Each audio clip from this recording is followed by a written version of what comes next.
10 એવા મૂવીઝ જે તમારું જીવન બદલી નાખશે. પેલું પતંગિયું કેવી રીતે જન્મે ખબર છે તમને?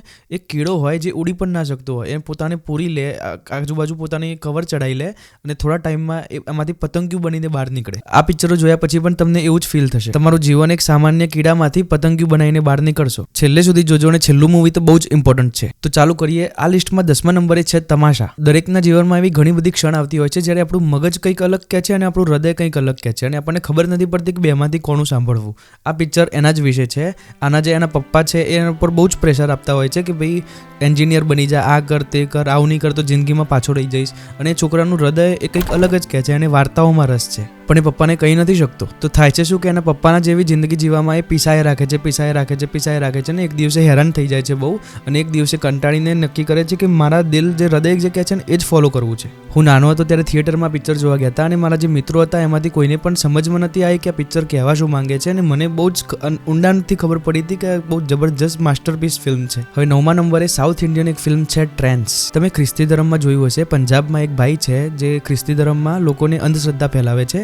એક બેન એને એમ કહે છે કે એ પહેલાં બોલી નથી શકતી અને એ ભાઈએ પહેલાં માથા ઉપર હાથ ફેરવ્યો એટલે પછી બોલવા લાગી. એનો એક બહુ જ મસ્ત વિડીયો વાયરલ પણ થયો હતો. આ બહુ ખતરનાક અંધશ્રદ્ધા છે. કોઈ જ જાતના બાબા, મૌલવી યા પ્રિસ્ટ છે એ તમને બોલતા ના હોય તો બોલતા ના કરી શકે, તમે લંગડા હોય તો તમને ચાલતા ના કરી શકે. આ પિક્ચર ટ્રેન્સ એ એના જ વિશે છે કે કઈ રીતે એ તમને મૂર્ખ બનાવે છે. એમાં એક ભાઈની ઇમોશનલ સ્ટોરી પણ છે કે એની દીકરી જે છે એ મરવા પડી હોય છે અને તાવ બહુ આવ્યો છે, પણ એ દવાખાનામાં નહીં લઈ જતા, એમને એમ કે પેલો બાબા છે એ સરખું કરશે. એ આખું પિક્ચર જોજો. એમાં ખ્રિસ્તી ધર્મનો પર્દાફાશ કરેલો છે. 8મા નંબરની ફિલ્મ છે સ્વદેશ. જે વિદેશમાં રહેતું હોય એને તો ખાસ જોવી જોઈએ આ ફિલ્મ. એમાં શાહરૂખ ખાનને જે અનુભવ થાય છે બહુ વર્ષો પછી પોતાના દેશમાં અને એક ગામમાં જઈને કે ત્યાંના લોકો કઈ રીતે જીવન જીવે છે અને કઈ વિચારધારાના લીધે હેરાન થાય છે. એનો છેલ્લો સીન કઈ રીતે પાણીની મોટર લગાવે છે અને આખા ગામના વીજળી આપે છે, એ તો જબરજસ્ત છે. જરૂરી નથી કે પગપાળા યાત્રા કરીને જ તમે ક્યાંય જાઓ. આ બધા પિક્ચરો હું તમને આપું છું એ એક જાતની યાત્રા છે. તમે શરૂઆતથી લઈને અંત સુધી જોવો છો, તમે એક જાતની મજા છે એમાં, એક જાતનું આર્ટ છે આ. 7મા નંબરની ફિલ્મ છે RRR. શું ગજબની પિક્ચર હતું. મેં એક્સપેક્ટેશન જે રાખીને ગયો હતો કે થિયેટરમાં કે આટલું જબરજસ્ત હશે,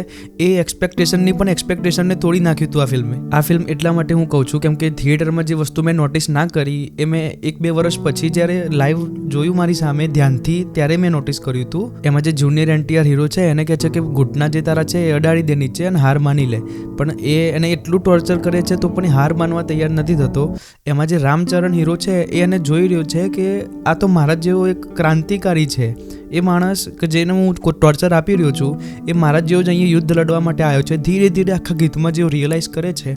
એ સોંગ મને એટલું જબરજસ્ત ગમ્યું હતું. તમે આખું પિક્ચર જોજો, એ પિક્ચર બી જબરજસ્ત છે. મોટાભાગના લોકોએ જોયું હશે, પણ જે આ સોંગ છે કોમરમ ભીમોડો, જેટલી વાર જોશો ધ્યાનથી એકદમ તો આંસુ આવી જ જશે. 6ઠ્ઠા નંબરની ફિલ્મ છે ક્રાંતિવીર, જે નાના પાટેકરની છે. એ નાના પાટેકરના જીવનમાં જ એવું કંઈક થયું હતું કે એના ભાઈને ખોઈ નાખ્યો હતો એને કંઈક કારણથી. તો એને જે થયું હતું એને જીવનમાં એને પિક્ચરમાં ઉતાર્યું છે. તો એમાં એક વિધવા સ્ત્રી છે, એનો ડાયલોગ નાના પાટેકરનો સાંભળજો. જ્યારે વિધવા સ્ત્રીને લોકો મારવા આવે છે ત્યારે નાના પાટેકર એને હસે છે એની ઉપર. એ વિધવા સ્ત્રીની કોઈ મદદ કરવા તૈયાર નહોતું, પણ નાના પાટેકરનો ત્યારે જે ડાયલોગ હોય છે એ વિધવા સ્ત્રીના અંદર જોશ જાગી જાય છે. ક્રાંતિવીર પિક્ચરમાં છેલ્લે જે ડાયલોગ છે કે આ ગઈ મેરી મોત કા તમાશા દેખને, એ આખો ડાયલોગ નોન સ્ટોપ ખાલી સાંભળજો, એ પણ જબરજસ્ત છે. 5મા નંબરનું પિક્ચર છે પ્યાસા. આમાં સંબંધોની હકીકત બતાવી છે કે કઈ રીતે આપણા પોતાના જ સંબંધો હોય એ આપણા સ્વાર્થ માટે આપણા જોડે જોડાયેલા છે. જે હીરો છે એ શરૂઆતમાં કંઈ કરતો નથી હોતો તો ઘરવાળા એમને બહાર કાઢી નાખ્યો હોય છે, અને પછી એનું જે લેખન હોય છે એને લેખક છે બહુ એને સારું લખે છે.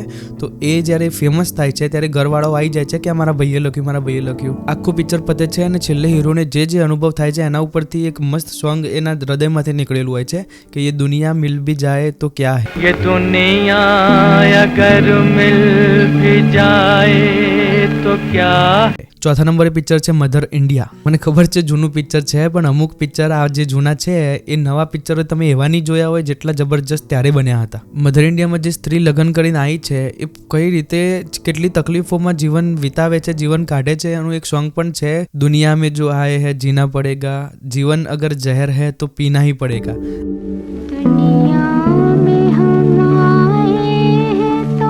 આ પિક્ચર આખું જોજો. હું આના વિશે વધારે કંઈ નહીં કહું, કારણ કે એ પિક્ચર જોવાથી તમને લાગે કે ભાઈ ના આ સારું જબરજસ્ત નથી તો પાછા વિડીયોમાં આવીને ડિસલાઇક મારતા જજો. 3જા નંબરનું પિક્ચર છે જય ભીમ. આમાં એક મુદ્દો બતાવ્યો છે જેમાં પોલીસવાળા હોય છે એ નીચલી જાતવાળા હોય છે, એમને અલગ રાખે છે અને એમના ઉપર કેસ ઠોકી દે છે અલગ અલગ જાતના. એમને કર્યા બી નહીં હોતા એ કેસ પણ ઠોકી દે છે. પોલીસ સ્ટેશનમાં એમને મારીને એવા ટોર્ચર કરે છે અને એમના માટે લડતો એક વકીલ જે આપણો હીરો એ કઈ રીતે કેસ સોલ્વ કરે છે. અને એક વસ્તુ કે માણસો જોડે જે ટોર્ચર થાય છે એ જોઈને તમારા આંખમાં આંસુ આવી જ જશે. બીજા નંબરની ફિલ્મ એ અંગ્રેજી ફિલ્મ છે પીસફુલ વોરિયર. આમાં આપણો હીરો એ સ્પોર્ટ્સમાં બહુ ચેમ્પિયન હોય છે અને અચાનક એની સાથે એક્સિડન્ટ થાય છે. ત્યારે એક માણસ જોડે એનું મળવાનું થાય છે ગેસ સ્ટેશને. એ માણસ જોડે જ્યારે એ વાતો કરે છે ત્યારે ધીમે ધીમે ખબર પડે છે કે આ કેટલી ઊંડી વાતો કરે છે જીવન વિશે, આના જોડે કંઈક રહસ્ય છે જીવનનું.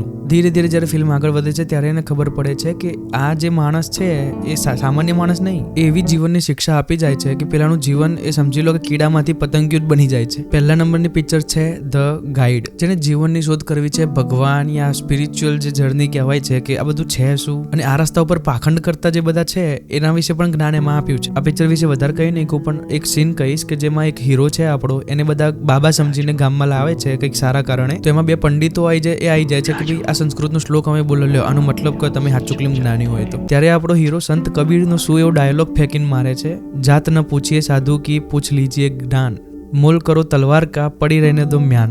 न पूछो साधु की पूछ लीजिए ज्ञान, मोल करो तलवार का पड़ी रहने दो म्यान. મતલબ સાધુની જાત ના પૂછો, જ્ઞાન પૂછી લો. અને મોલ છે એ મ્યાનની અંદરની જે તલવાર છે એનો કરો. એ મ્યાન જે છે એ ખાલી ખોખું છે.